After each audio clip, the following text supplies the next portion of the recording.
APTS Telugu news కి స్వాగతం. బులెటిన్లో హెడ్లైన్స్ చూద్దాం. తెలంగాణ అక్క చెల్లెలకు ఆయన రక్షాబంధన్, సీఎం రేవంత్ రెడ్డి. జమ్మికుంట తహసీల్దార్ రజనీ అక్రమాస్తులు 12 కోట్ల పైనే.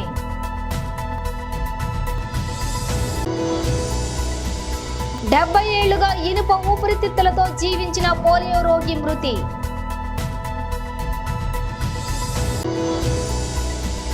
ఖచ్చితంగా గెలిచి తీరాలి, పార్టీ అభ్యర్థులతో జనసేన అధ్యక్షులు శ్రీ పవన్ కళ్యాణ్. తెలంగాణ అక్క చెల్లెలకు ఆయన రక్షాబంధన్, సీఎం రేవంత్ రెడ్డి.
డీటెయిల్స్ చూస్తే ఆంధ్రప్రదేశ్ స్పోర్ట్స్ అథారిటీ చైర్మన్ మరియు వైఎస్ఆర్ కాంగ్రెస్ పార్టీ రాష్ట్ర యువజన విభాగ అధ్యక్షులు శ్రీ బైరెడ్డి సిద్ధార్థ రెడ్డి ఈ రోజు విజయనగరం జిల్లాకు మొట్టమొదటిసారిగా విచ్చేసిన సందర్భంగా జిల్లా పరిషత్ చైర్మన్ వారి కార్యాలయంలో గౌరవ విజయనగరం జిల్లా పరిషత్ చైర్మన్ మరియు వైఎస్ఆర్ కాంగ్రెస్ పార్టీ ఉత్తరాంధ్ర జిల్లాల regional deputy coordinator Shri Majju Srinivasarao శాలువాలతోటి సత్కరించి బొబ్బిలి వీణను బహుకరించారు. అనంతరం విజయనగరం జిల్లా వైఎస్ఆర్ కాంగ్రెస్ పార్టీ యువజన విభాగం ఆధ్వర్యంలోని సిఎంఆర్ జంక్షన్ నుంచి కోట వరకు నిర్వహించిన మెగా యువజన ర్యాలీలో వైఎస్ఆర్ కాంగ్రెస్ పార్టీ రాష్ట్ర యువజన విభాగ అధ్యక్షులు శ్రీ బైరెడ్డి సిద్ధార్థ రెడ్డితో కలిసి విజయనగరం జిల్లా పార్టీ అధ్యక్షులు శ్రీ మజ్జు శ్రీనివాసరావు, స్థానిక శాసనసభ్యులు మరియు శాసనసభ ఉపసభాపతి శ్రీ కోలగట్ల వీరభద్రస్వామి, పార్లమెంటు సభ్యులు శ్రీ బెల్లాన చంద్రశేఖర్ పాల్గొన్నారు.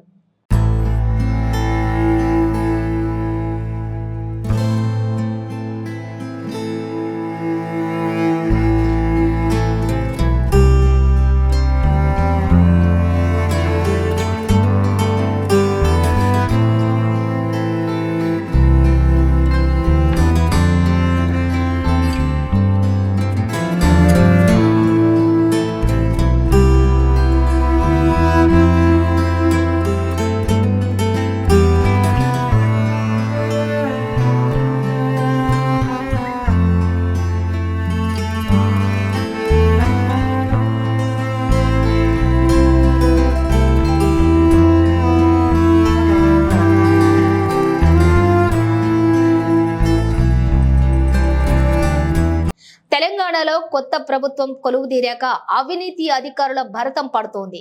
హెచ్ఎండిఏ మాజీ డైరెక్టర్ శివబాలకృష్ణ ఇంటిపై ఇటీవల దాడి చేసిన అవినీతి నిరోధక శాఖ 100 కోట్ల రూపాయల ఆస్తులను గుర్తించింది.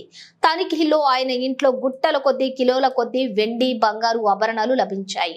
తాజాగా నిన్న జమ్మికుంట తహసీల్దార్ రజనీ, ఆమె సన్నిహితుల ఇళ్లపై కూడా ఏసీబీ ఏకకాలంలో జరిపిన దాడుల్లో కళ్ళు చెదిరే ఆస్తులను గుర్తించారు. ఆమె అక్రమాస్తుల వివరాలను కూడా 3 కోట్లుగా గుర్తించారు. బహిరంగ మార్కెట్లో వాటి విలువ చూసుకున్నట్లయితే 12 కోట్ల పైనే ఉంటుందని అంచనా వేశారు. హనుమకొండలోని కేఎల్ఎన్ రెడ్డి కాలనీలో ఉంటున్నటువంటి రజని 7 నెలల క్రితం వరకు ధర్మసాగర్ తహసీల్దార్ గా పనిచేశారు. ఎన్నికల సమయంలో జమ్మికుంట బదిలీ అయ్యారు. ఆమె అక్రమాలపై ఫిర్యాదులు అందుకున్నటువంటి ఏసీబీ నిన్న ఆమె ఇంటితో పాటుగా సన్నిహితులైన మరో 5 ఇళ్లపై కూడా ఏకకాలంలో సోదాలు జరిపించారు. ఈ తనిఖీల్లో 2 అంతస్తుల భవనం, 21 ఇంటి స్థలాలు, 7 ఎకరాల వ్యవసాయ భూమి, 2 కార్లు, 3 బైక్లు, ₹1,50,000 నగదు, బ్యాంకులు ఉన్నటువంటి 25 లక్షల కిలోన్నర బంగారం, ఆభరణాలను కూడా గుర్తించారు. అనంతరం ఆమెను అరెస్ట్ చేసి రిమాండ్కు తరలించారు.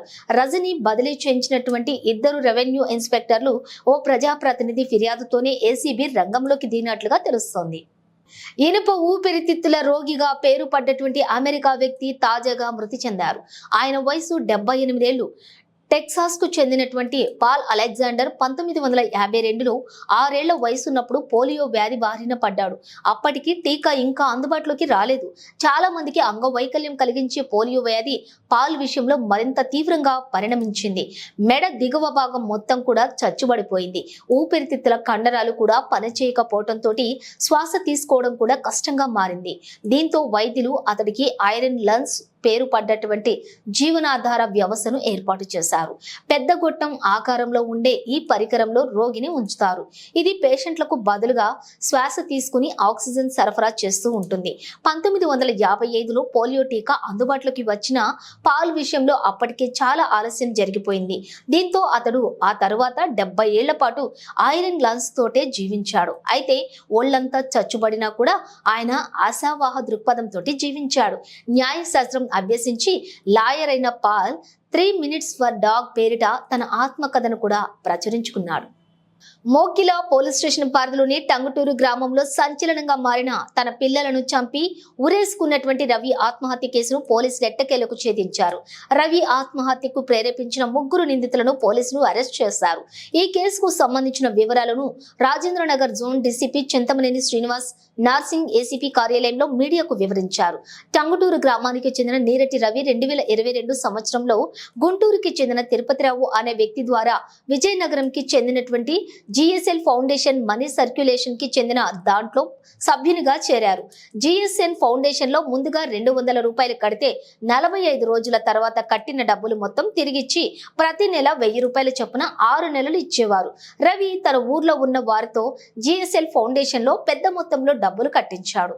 రవి సేకరించిన డబ్బు తిరుపతిరావుకు పంపగా తిరుపతిరావు ప్రతి నెల రవికి సభ్యులకు తెలియచేసి డబ్బులు చెల్లించేవాడు. అలాగే ఈ క్రమంలోనే వ్యాపారం బాగా నడుస్తూ ఉన్న క్రమంలో 8 నెలల క్రితం రవి 0.39 గుంటల భూమిని కొనుగోలు చేసి తన 3 పిల్లల పేరు మీద SNU ఫంక్షన్ హాల్ కట్టిస్తూ ఉన్నారు.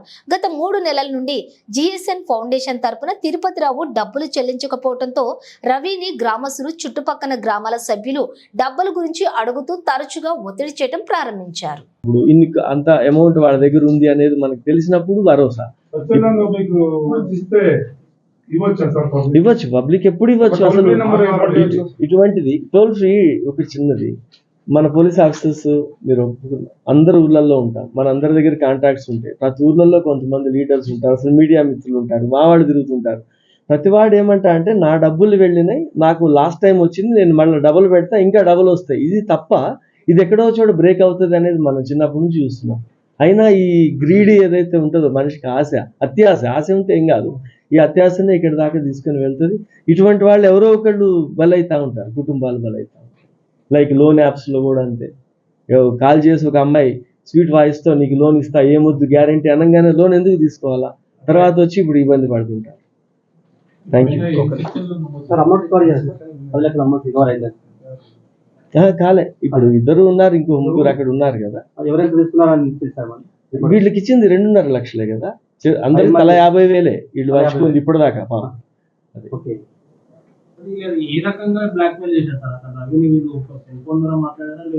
లేదు, వాళ్ళు ఆ రోజు ఒక మొత్తం మీద అడుగుతా ఉన్నారు, నెగోషియేషన్స్ అవుతున్నాయి. నెగోషియేషన్ అయినప్పుడు ఈ 5 ఎందుకు గ్రూప్ అయ్యారు అనేది కరెక్ట్గా తెలియదు. ఇంకా 2 ఉన్నారు, ఇంకో 3 వీళ్ళందరూ క్లోజ్ అయి ఉండొచ్చు, నేను చెప్తాను. ఇప్పుడు ఈ న్యూస్ బయటకు వేస్తామన్నప్పుడు ఫస్ట్ ఒక గతంలో ఎప్పుడన్నా కనుక నేను ఇస్తానని ఒప్పుకోవటం కావచ్చు, లేకపోతే అతను నిజంగానే ఆ నీరజ్ రవి కూడా ఆర్థిక ఇబ్బందులతోనే తప్పని పరిస్థితిలో ఈ ఆత్మహత్య అయింది కదా. బట్ ప్రజల్లో ఇంపాక్ట్ ఏముంది? అతను భూమి కొన్నాడు, ఏం లేనాడు, తర్వాత ఒక షెడ్ వేస్తున్నాడు ఫంక్షన్ హాల్ లాగా, కాబట్టి డబ్బులు ఉన్నాయని వీళ్ళందరూ అనుకుంటారు. ఇది అడిగినప్పుడు అతను కూడా ఏమంటాడు, నా దగ్గర డబ్బులు లేవు, నేను కూడా మోసపోయాను. ఎవరు చెప్పరు. ఈ చీటింగ్ అయ్యే వాళ్ళందరూ సైకిల్ జరుగుతూ ఉంది, నా దగ్గర చాలా డబ్బులు ఉన్నాయి అనే ఇంప్రెషన్ ఇస్తేనే ఇన్వెస్ట్మెంట్లు వస్తాయి. వీళ్ళకి కూడా బహుశా ఇస్తానని ఉండొచ్చు. కానీ ఆ రోజు 19th రోజు మాత్రం జరిగింది ఏమంటే, వీళ్ళు 5గురు కలిసి ఒక కారులో ఇతని దగ్గరికి రావటం, తర్వాత వీళ్ళ కారులో, వీళ్ళ బావమర్ది వాళ్ళ దాంట్లో ఒక మోటార్ సైకిల్లో వీళ్ళందరూ కలిసి మన షాబాద్ రోడ్లోకి వెళ్ళి ఒక దగ్గర కూర్చోవటం, ఒక సెటిల్మెంట్ లాగా ఒక ఎలాబరేట్ డిస్కషన్స్ అయి 25 లక్షలు అడగటం, దాని మీద ఒక నెగోషియేషన్స్ లాస్ట్. ఖచ్చితంగా గెలిచి తీరాలి పార్టీ అభ్యర్థులతో జనసేన అధ్యక్షులు శ్రీ పవన్ కళ్యాణ్.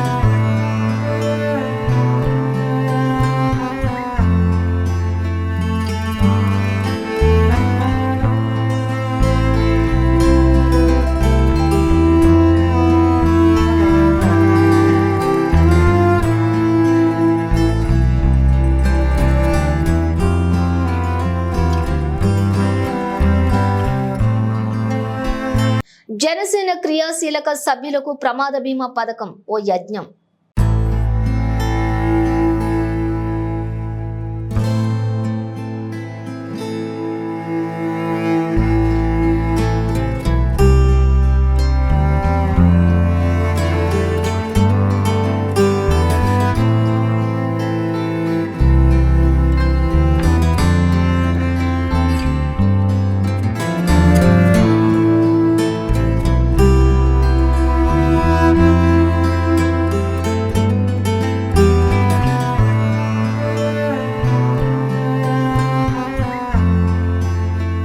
దాదాపు ఈ క్రియాశీలక సభ్యులైనటువంటి వారు ప్రమాదవశాత్తు మరణించిన వారికి దాదాపు 14,21 లక్షల రూపాయలు అందజేయడం జరిగింది. అయితే ఈ అందజేయటంలో మాకు ఉన్న ఒక పెయిన్ ఏంటంటే, మా క్రియాశీలక సభ్యులు ఎవరైనా సరే చనిపోతే మేము ఆ సభ్యుల్ని తిరిగి తీసుకురాలేము, చనిపోయిన వ్యక్తిని తేలేము తిరిగి.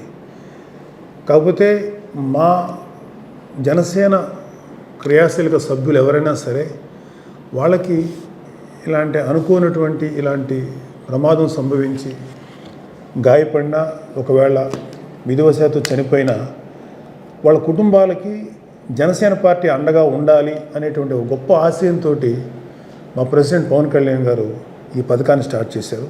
ఒక రకంగా అలాగ చనిపోయిన వాళ్ళ కుటుంబాలకి మేము సపోర్ట్ ఇవ్వటం మాకు తృప్తినిచ్చిన, చనిపోయిన యొక్క వ్యక్తులు ఎవరైతే ఉన్నారో వాళ్ళ మరణం మాకు చాలా బాధ కలిగిస్తుంది. సో ఈరోజు చాలామంది చనిపోయినటువంటి క్రియాశీలక సభ్యుల కుటుంబాల వారు వచ్చారు. మీకు మీ ఆప్తులైనటువంటి చనిపోయిన వ్యక్తులను తీసుకురాలేకపోయినా జనసేన పార్టీ మీకు అండగా ఉండాలి అనేటువంటి ఒక మంచి ఉద్దేశంతో మన పవన్ కళ్యాణ్ గారు, మన ప్రెసిడెంట్ గారు మొదలుపెట్టారు. నాకు తెలిసినంత వరకు భారతదేశంలోనే కాదు, ప్రపంచంలో ఎక్కడా కూడా ఏ పొలిటికల్ పార్టీ వాళ్ళ దగ్గర ఉన్నటువంటి సభ్యులు, వాళ్ళ ఎవరైతే ఆ పర్టికులర్ పార్టీలో ఉంటే సభ్యులకి ఎవరు ఇటువంటి కార్యక్రమాన్ని పెట్టలేదు.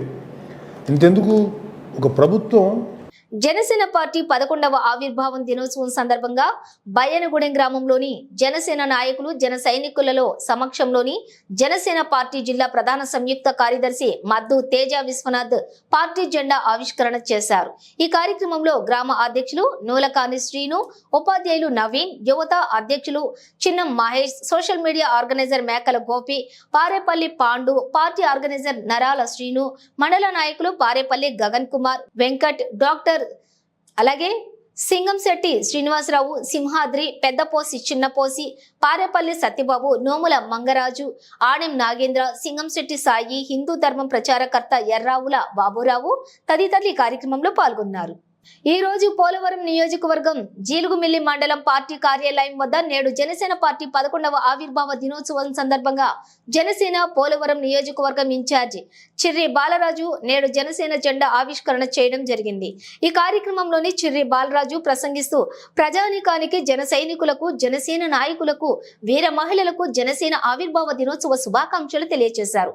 సర్వజన హితం అలాగే సదా ప్రజాపక్షం సమాజ స్థాపనకై పూరించినటువంటి సమర శంఖం నవశకానికి మనదైన ముద్ర వేస్తూ సుపరిపాలనే ధ్యేయంగా ఆంధ్ర రాష్ట్ర అభివృద్ధి కొరకు ప్రజా శ్రేయస్సు కోసం జరగబోయే రేపటి ఎన్నికల తుది పోర్టులోని గెలుపు బాటకై రెట్టించిన ఉత్సాహంతో ముందుకు వెళదామని సూచించారు. ఈ కార్యక్రమంలోని జీలుగుమిల్లి మండలం అధ్యక్షులు పసుపులేటి రాము, మండల నాయకులు, కార్యకర్తలు, క్రియాశీల వాలంటీర్స్ తదితరులు పాల్గొన్నారు. జై జనసేన, జై జనసేన, జై జనసేన. ఈరోజు ముఖ్యంగా జనసేన పార్టీ ఆవిర్భావ దినోత్సవ 10 సంవత్సరాలు దిగ్విజయంగా పూర్తి చేసుకొని 11వ సంవత్సరానికి అడుగు పెడుతున్న సందర్భంగా జనసేన పార్టీ పోలవరం నియోజకవర్గం తరఫున జనసేన పార్టీకి శుభాకాంక్షలు తెలియజేస్తున్నాం. ఈరోజు ముఖ్యంగా జనసేన పార్టీ ఆవిర్భవించినప్పటి నుంచి కూడా అధ్యక్షులు పవన్ కళ్యాణ్ గారు ఈ 10 సంవత్సరాల్లో జనం కోసమే అలాగే సమస్యల కోసమే ఈరోజు పోరాటాలు సాగించారు. అనునిత్యం ప్రజల ఆవేదన తెలుసుకుంటూ ప్రజల కోసం ఎన్నో సేవా కార్యక్రమాలు చేస్తున్నారు.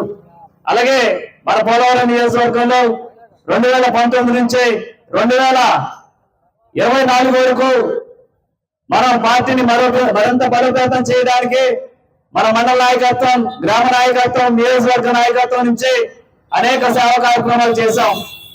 అలాగే ఈరోజు చూసుకున్నట్లయితే మన జీలిమిల్లి మండల కేంద్రంలో రోడ్లు దుస్థితిని దృష్టిలో పెట్టుకొని ఆ రోజు కొన్ని లక్షల మందితో ఇక్కడ నిరసన కార్యక్రమం చేపట్టడం జరిగింది.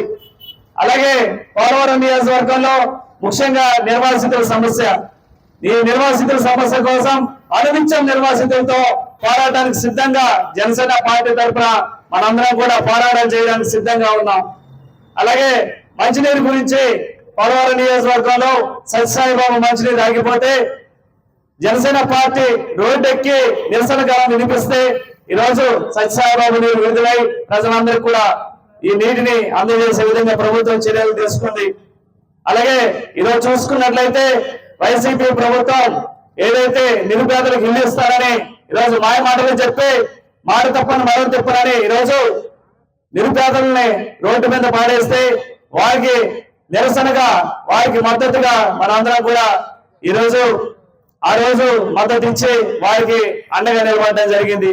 ఇలాగ చూసుకుంటూ పోతే కరోనా సమయంలో ఎవరైతే బాధితులు ఉన్నారో, ఎవరైతే నిరుపేదలు ఉన్నారో వారందరికీ కూడా జనసేన పార్టీ తరఫున అనేక సేవా కార్యక్రమాలు, కూరగాయలు పంచడం కానీ, బియ్యం ఇవ్వడం కానీ, మనం చనిపోతామని తెలిసి కూడా ఇలాంటి సేవా కార్యక్రమాలు జనసేన పార్టీ తరఫున మనం చేయడం జరిగింది.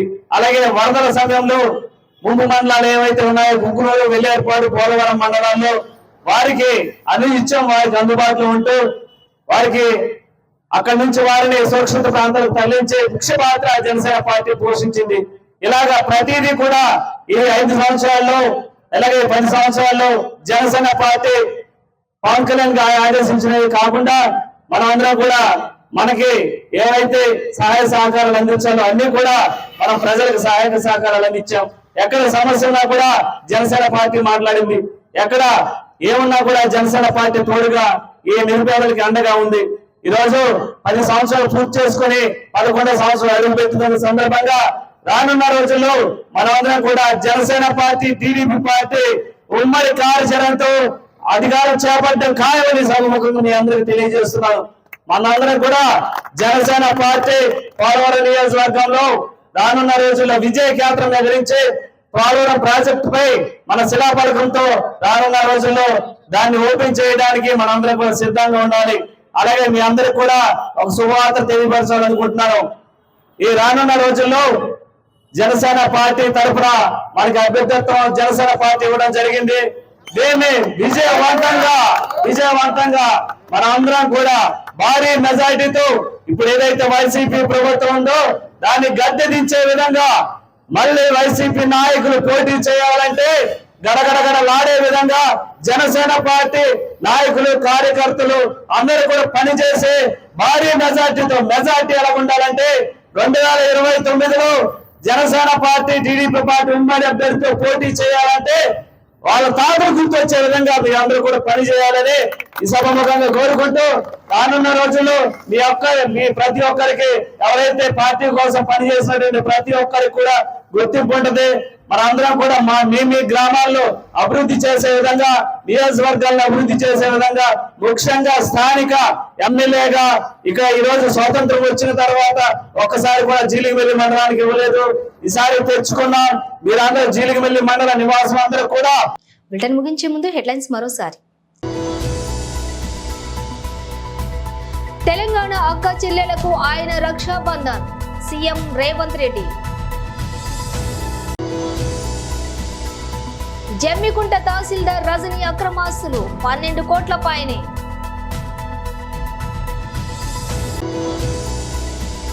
డెబ్బై ఏళ్లుగా ఇనుప ఊపిరితిత్తులతో జీవించిన పోలియో రోగి మృతి.